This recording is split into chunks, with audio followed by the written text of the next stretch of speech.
Are you ready to go?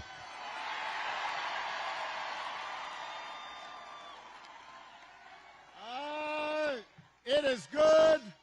It is good to be back in Pennsylvania.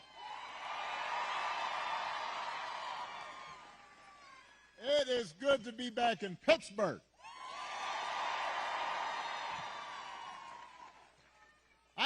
I love Pittsburgh. You know, I love the people of Pittsburgh. I love the food in Pittsburgh. I don't usually do this, but this is a little bit of a Yelp rating. Just had some of Pamela's pancakes. I first had those like 10, 15 years ago when I was running, and I was all like, I need some of those pancakes this time out. And even though I'm from Chicago, some of you may know when I was a kid, I was a Steelers fan. So, and watching the Steelers this season, it seems I'm not the only guy from Chicago who likes being in Pittsburgh, because so far Justin Fields is doing pretty good. Now, before we get started, we have a little bit of work to do here. All right, so I want everybody to be, just settle in. We got some work to do. Before we get started, I did want to say that we are, heartbroken about the loss of life in Florida, North Carolina, states across the Southwest. We are thinking about people, families whose lives have been upended by the storms over the last couple of weeks. I could not be more grateful for the first responders and FEMA professionals who have put themselves in harm's way to try and help.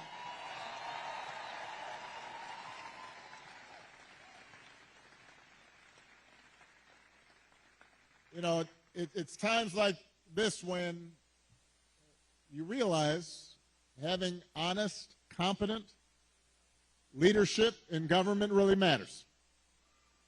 It makes a difference. And today I'm asking you to vote for some of those leaders, including some folks we need working with your outstanding governor, who you just heard from, Governor Josh Shapiro. We need them in Harrisburg. So we need you to vote for your next Auditor General, Malcolm Kenyatta. Your next Attorney General, Eugene DePascale. Your next State Treasurer, Eric McClellan. And my buddy, your outstanding United States Senator, Bob Casey.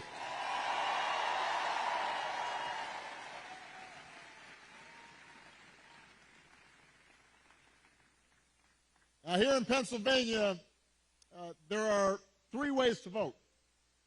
You can vote early, in person, at the county election office, or at a satellite office.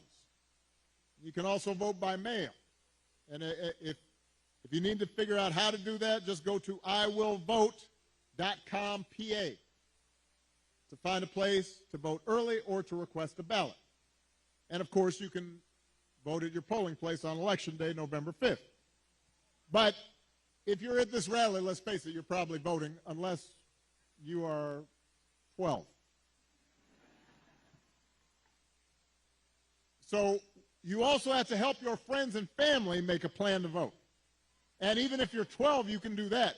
Talk to your mom and dad and aunts and uncles, because together we have a chance to choose a new generation of leadership in this country and start building a better and stronger and fairer and more hopeful America. Now, you've already heard tonight, this election's going to be tight, because there are a lot of Americans who are still struggling out there. They're still striving to make life better for themselves, for their families, and for their kids. And let's face it, as a country, we've been through a lot these last few years. We had a historic pandemic wreaking havoc on communities and businesses.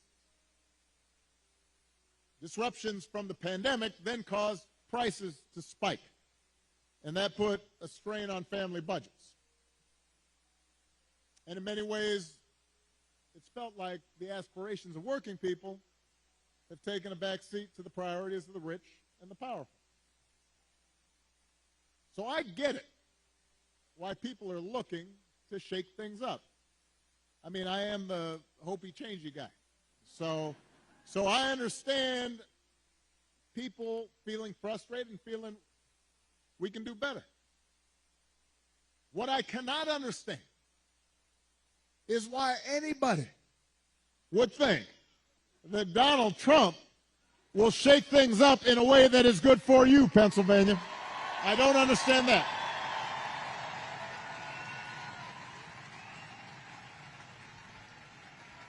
Because there is absolutely no evidence that this man thinks about anybody but himself. I've said it before. Donald Trump is a 78-year-old billionaire who has not stopped whining about his problems since he rode down his golden escalator 9 years ago. You've got the tweets in all caps, the ranting and the raving about crazy conspiracy theories. You got the 2-hour speeches, word salad, just, you know, it's like Fidel Castro, just on and on. Constant attempts to sell you stuff. Who does that? Selling you gold sneakers and a $100,000 watch and most recently a Trump Bible. You know, he wants you to buy the Word of God, Donald Trump edition. Got his name right there next to Matthew and Luke. I mean, you could not make this stuff up. If you saw it on Saturday Night Live, you'd say, well, no, that's going too far. No, he's doing that. It's crazy. And the reason he does it is because all he cares about is his ego and his money and his status. He's not thinking about you. Donald Trump sees power as nothing more than a means to an end. He wants the middle class to pay the price for another huge tax cut that would mostly help him and his country club buddies. Doesn't care if he costs more women their reproductive freedoms because it won't make a difference in his life. Do not boo. Vote.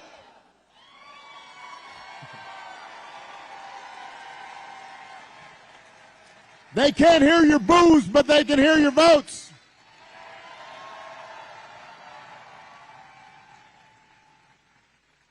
Most of all, Donald Trump wants us to think that this country is hopelessly divided between us and them, between the quote-unquote real Americans who support him and the outsiders who don't.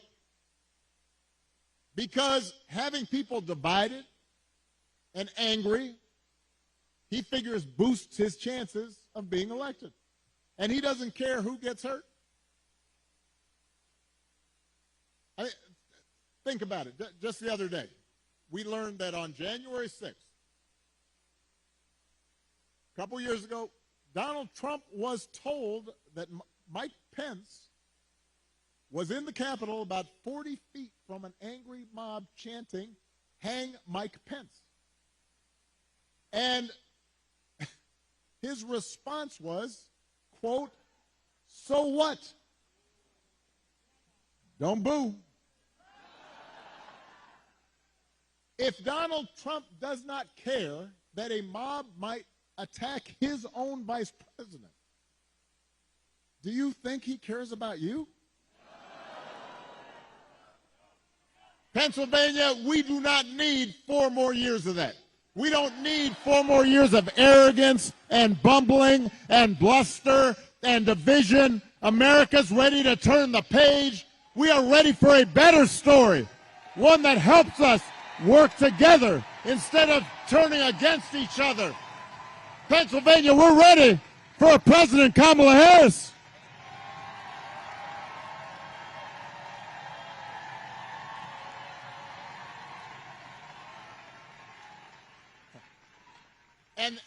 And the good news is Kamala Harris is ready to do the job. This is a leader who has spent her life fighting on behalf of people who need a voice and a champion. Somebody who was raised in the middle class, who worked a summer job at McDonald's while she earned a degree, who believes in the values that built this country. Somebody who has served with distinction in every office that she has ever held. I think we probably had a fainting spell back there. So let's make space for the emergency folks. This happens sometimes. Everybody bend their knees a little bit. You've been standing for a while. You can dance if you want. I just suggested bend your knees. But she'll be okay. Kamala is as prepared for the job as any nominee for president has ever been. That's who Kamala is.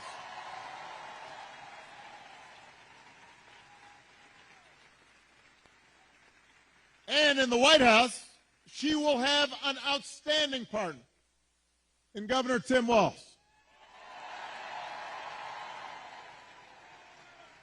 Tim is a veteran. He is a teacher. He's a coach. He's a hunter. He's been a great governor working with Democrats and Republicans to get stuff done. He can also take a vintage truck apart and put it back together again. You think Donald Trump can do that? For that matter, do you think Donald Trump has ever changed a tire in his life? No. I'm just trying to picture it. No. But the point is, if you elect Kamala and Tim, they won't be focused on their problems. They'll be focused on yours.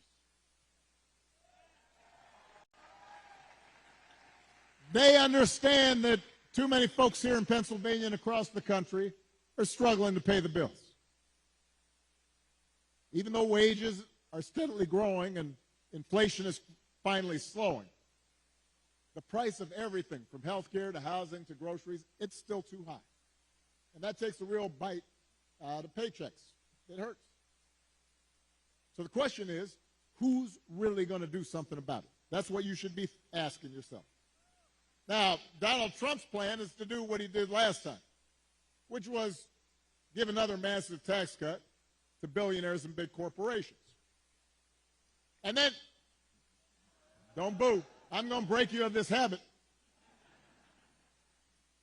And the reason some people think, well, I don't know, I remember that economy when he first came in being pretty good. Yeah, it was pretty good, because it was my economy.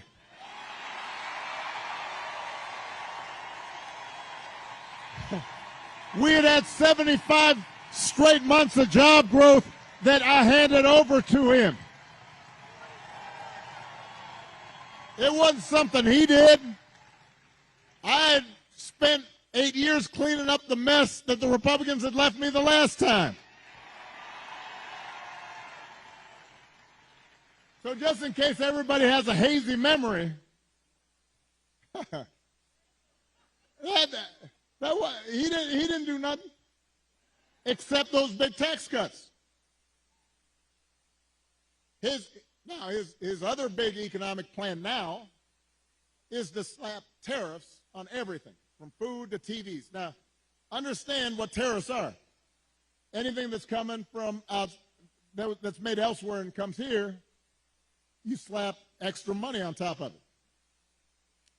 And if other countries are cheating, in some cases, it makes sense because you want to have a fair playing field. But what he's proposing is basically a Trump sales tax that could cost the average family almost $4,000 a year. So if you're concerned about higher prices, that is not the way to get lower prices. That's going to come out of your pockets. You think prices are high now? Donald Trump's message basically is, you ain't seen nothing yet. All right, so that's, as far as you can tell, that's his plan, right? Because it's not written down anywhere. When it comes to health care, you heard it in the debate. Donald Trump's got one answer: ending the Affordable Care Act that 45 million people rely on. The other day, his running mate, J.D. Vance, you got to vote.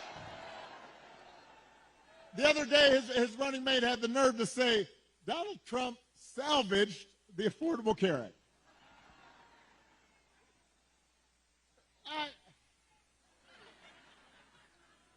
I mean, Donald Trump spent his entire presidency trying to tear it down. And by the way, he couldn't even do that right. And now,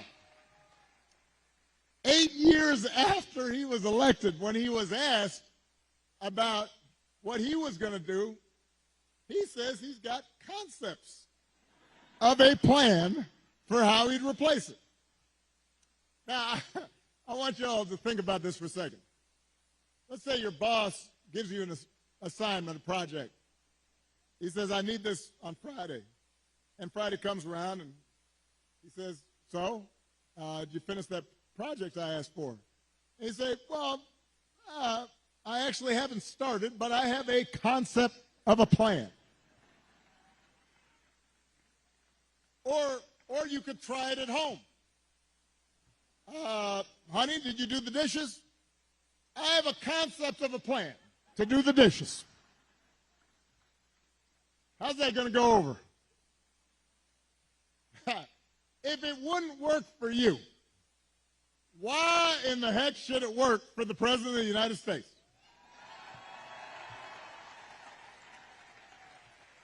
But the good news is, Kamala Harris, she doesn't have concepts for a plan.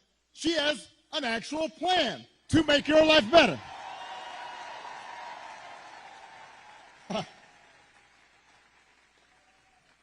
To bring down the cost of things like groceries. She'll go after corporations that are jacking up prices. Just like she went after big banks and for-profit colleges when she was an attorney general in California. And believe me, when she does, nobody's going to want to stand in her way.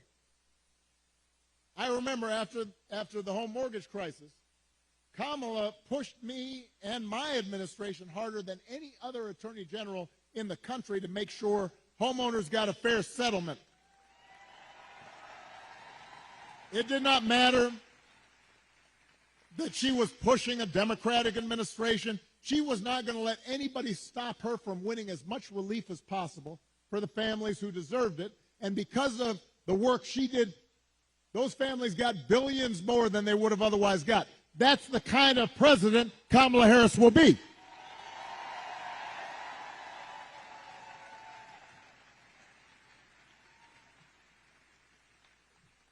To lower housing costs, Kamala will cut red tape and work with governors like Josh Shapiro, as well as the private sector, to build 3 million new homes. And she'll give first-time home buyers up to $25,000 to help with the down payment. Plans, concrete plans. And for a lot of folks, that could be the difference between watching their dreams pass them by or finally owning a place of their own. To lower health care costs, Kamala already worked with Joe Biden to take on the drug companies and bring down the cost of insulin and hearing aids and more than 50 prescription drugs And as president, she will never stop working to limit out-of-pocket costs and protect your care. That's who Kamala is. She's got a track record of doing it. And here's a big one. Instead of giving more tax breaks to billionaires and raising prices on working families, Kamala will give a tax cut to 100 million middle class and working people here in America.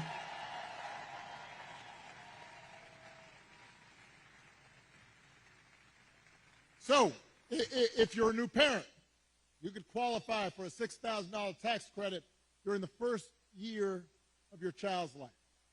Because I don't have to tell a lot of you, raising kids is hard. And she wants to make it easier to afford stuff like a crib or a car seat or diapers. I remember buying diapers.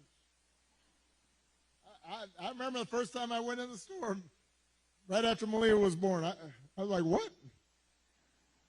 That's how much diapers cost? I remember changing diapers. You think Donald Trump ever changed the diaper?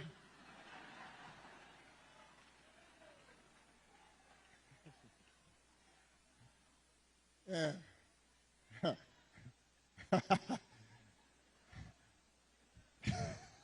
I almost said that, but I decided I shouldn't say it.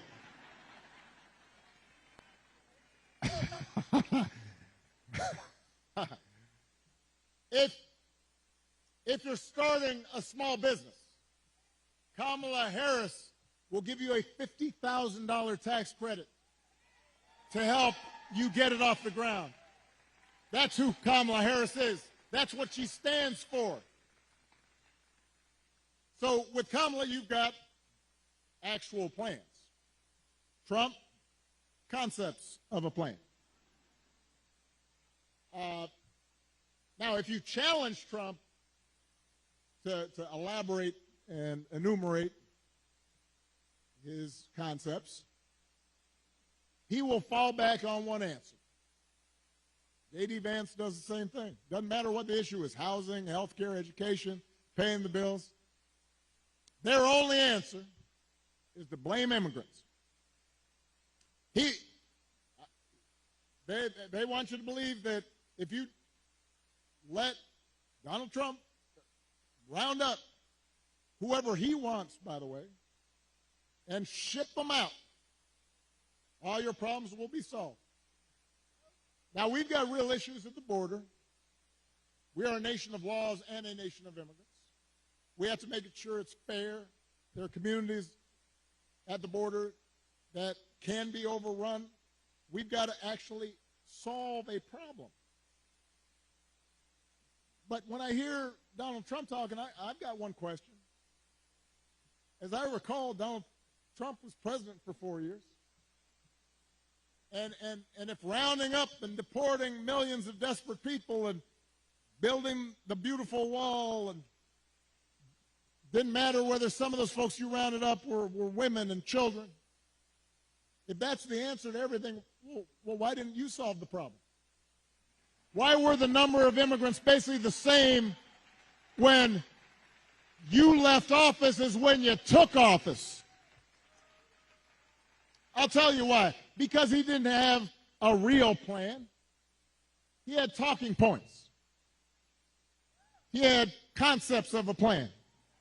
And the plan was mean and ugly. And it was designed to enhance his politics and make people angry, not to solve the problem. You know what would actually help bring order to the border and fix our immigration system? The bipartisan deal that Kamala Harris supported, even though it was written by one of the most conservative Republicans in Congress, the same bill that Donald Trump tanked on purpose because he thinks fear-mongering is how he's going to win this election. He told Republicans, even the ones who had originally supported, don't vote for it, because he doesn't want the problem solved. We don't need a president who will make problems worse. just to make his own political circumstances better. We need a president who actually cares about solving problems and making your life better. And that's what Kamala Harris will do.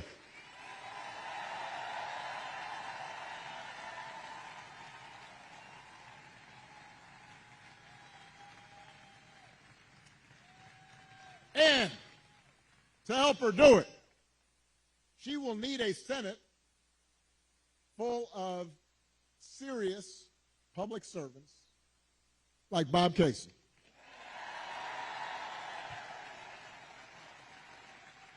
I'm going to talk about this man just for a second. I've known Bob for almost 20 years. I've watched his daughters grow up. I know his brothers and cousins, and let me tell you, there are a lot of brothers and cousins.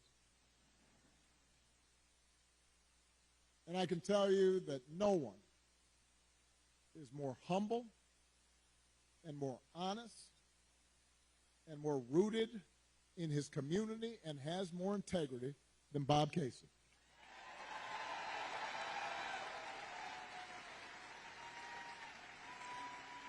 You know, in Washington, folks make a distinction between work horses and show horses. And Bob Casey, he's not a show pony. All the guy cares about is doing the job and looking after you, the people he was elected to serve. That's the kind of person we need to send back to Washington. That's the kind of person who's going to help Kamala get stuff done. Folks who share our values and will do what they can to move this country forward rather than backward. That's who Bob Casey is.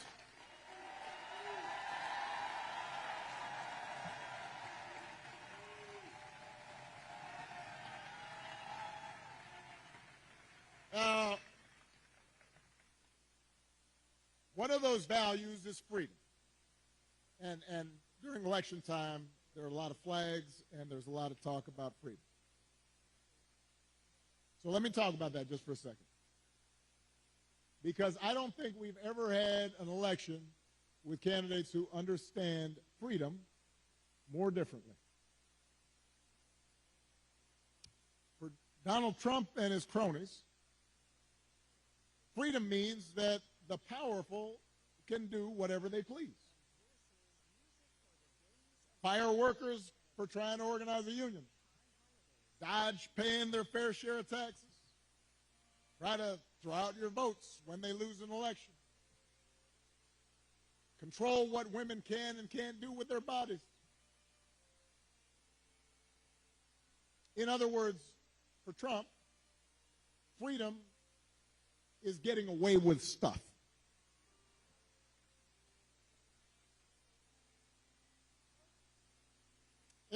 It's like he said in the middle of the pandemic. I don't take any responsibility at all. People were dying. I don't take any responsibility at all. Not sure any other president has ever uttered that statement. We have a broader idea of freedom. We believe in the freedom to provide for our families if we're willing to work. The freedom to breathe clean air and drink clean water and send our kids to school without worrying if they come home. We believe that true freedom gives each of us the right to make decisions about our own life, how we worship, who we marry, what our family looks like.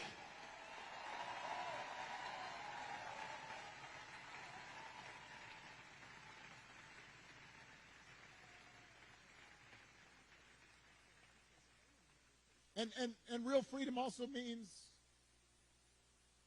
that we're going to disagree on how each of us should live our lives.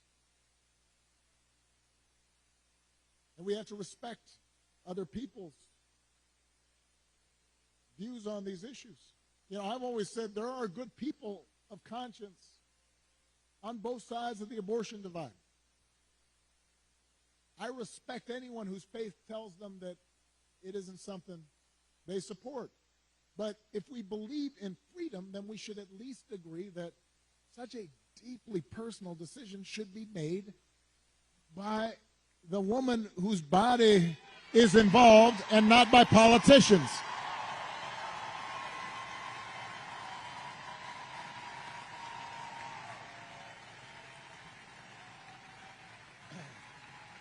And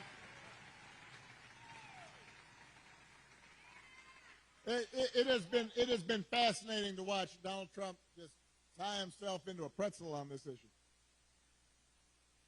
I mean, when he ran for president the first time, he said he would support punishing women who got an abortion. That's what he said.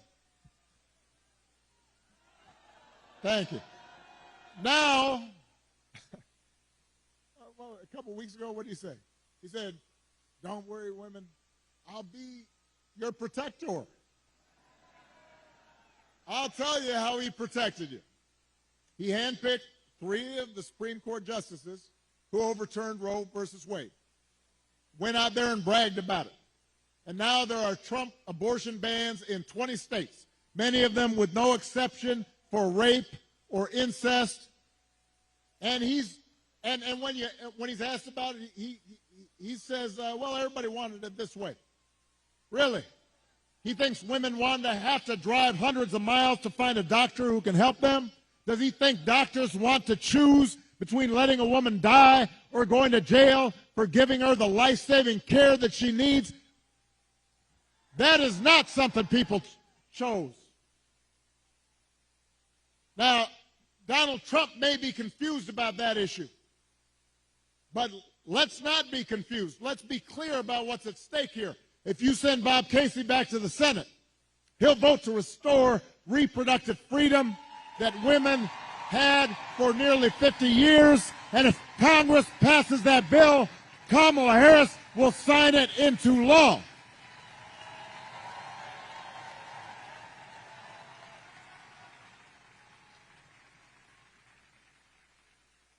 Because they understand that freedom is about being able to make the right choice for ourselves and our families. It's about recognizing that other people have the freedom to make their own choices, even if they're different from ours.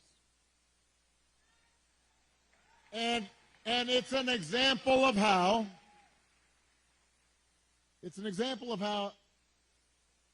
at the end of the day, this election isn't just about policies. It's about values. It's about who we are and how we treat each other. And the example we want to set for our children and for their children. And it's about character. You know, some of you know that when I was growing up, I didn't have a father in the house. But I did have plenty of people around me. Stepfather, grandparents, teachers, coaches, and most of all my mom, who taught me the difference between right and wrong,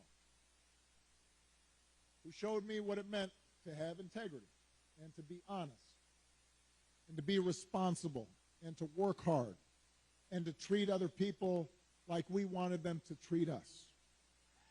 And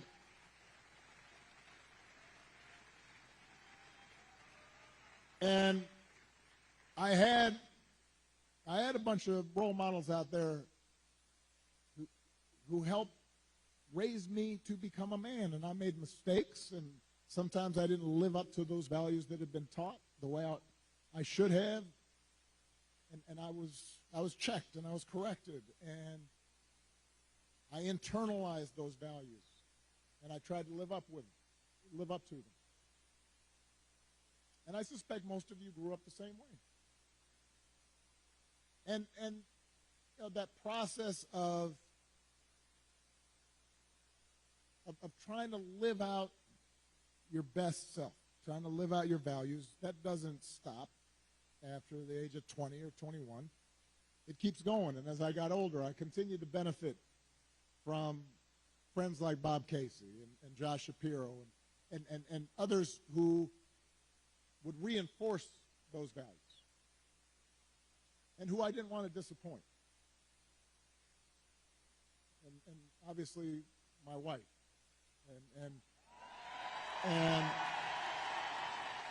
and my daughters, you know, who I want to make sure, Malia and Sasha are watching. I want to make sure that I don't disappoint them and that I'm passing on these values to them.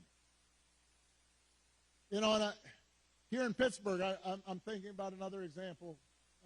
Somebody who was a dear friend of mine and who's passed away now, Dan Rooney, who, you know, here was a guy who won 6 Super Bowls, 8 AFC championships, had enormous wealth and power. But I remember walking around, I guess it was Heinz Field by that time. I'm old enough to remember Three Rivers Stadium. Now I know it's something else. But Dan knew the name of every single person in the Steelers organization. You know, we'd pass by a custodian and he'd say, "Hey, Jimmy, how you doing? How's the family?" All the front office staff, he cared about them. He used his influence to get more black and brown head coaches hired in the NFL. He gave back to his community. He was known for his integrity. He helped support the peace process in Northern Ireland, became my ambassador to Ireland, and continued to help encourage people who were so far apart to come together. He had character. That's what I think about so much these days, because it's so different from what we see out of the Republican nominee. And it's been one of the most disturbing aspects of this election season about Trump's rise in politics, is how we seem to have set aside the values that people like Dan stood for and Bob stood for and that I was taught, and those didn't used to be Republican Democratic values.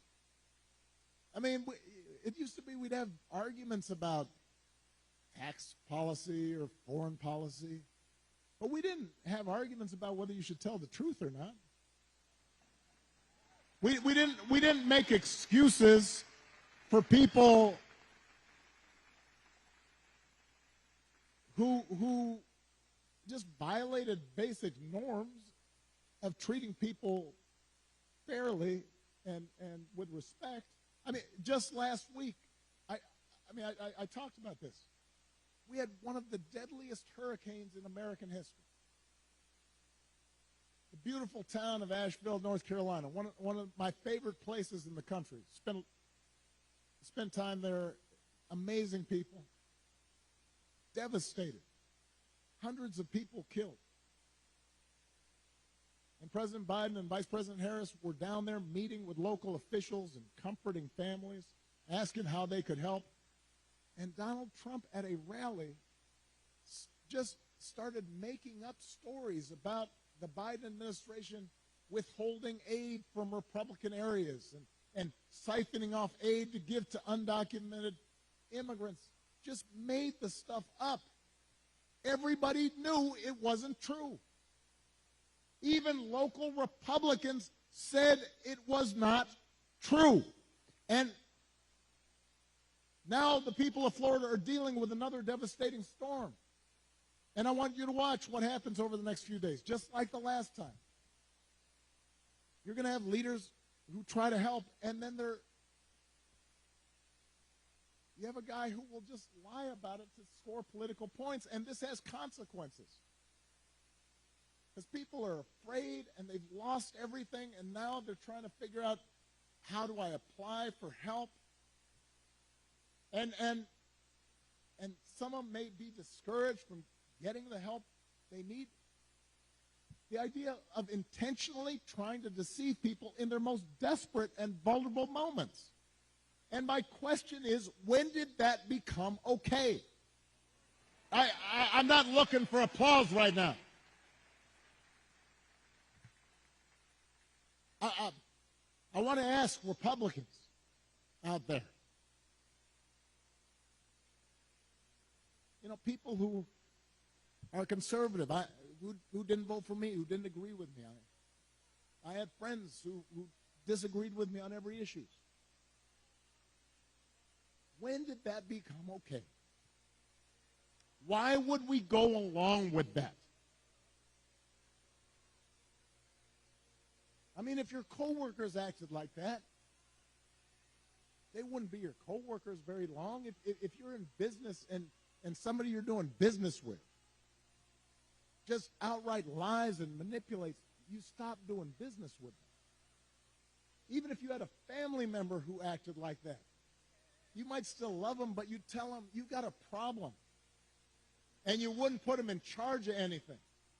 And yet, when Donald Trump lies or cheats or shows utter disregard for our Constitution, when he calls POWs losers or fellow citizens vermin, people make excuses for it. They think it's okay. They think, well, at least he's owning the libs. He's really sticking it to them. It's okay as long as our side wins.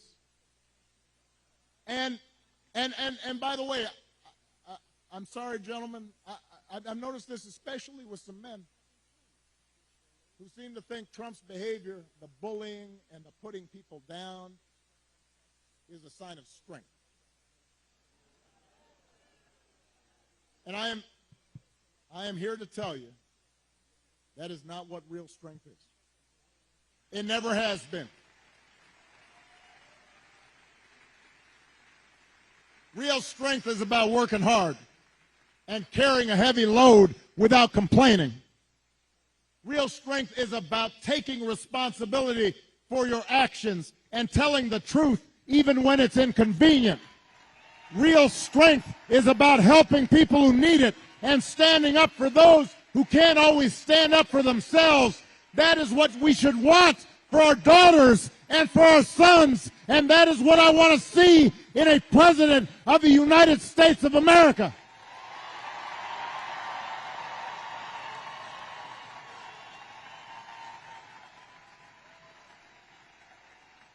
And the good news is that you have candidates to vote for in this election that demonstrate that kind of character, who know what real strength looks like, who will set a good example and do the right thing and lead this country better than they found it. So, Pennsylvania, that is the choice in this election. It's not just about policies that are on the ballot. It is about values, and it is about character. So whether this election is making you feel excited or scared or hopeful or frustrated or anything in between, do not just sit back and hope for the best. Get off your couch and vote. Put down your phone and vote. Grab your friends and family and vote. Vote for Kamala Harris as the next president of the United States. Vote for Tim Walz as the next vice president of the United States. Vote for Bob Casey and this whole incredible Pennsylvania Democratic ticket. Help your friends and family members and neighbors and co-workers do the same. Because if enough of us make our voices heard, we will leave no doubt about the election outcome. We'll leave no doubt about who we are and what America stands for. And together we'll keep building a country that's more fair and more equal and more just and more free. That is our task. That is our responsibility. Let's go do it.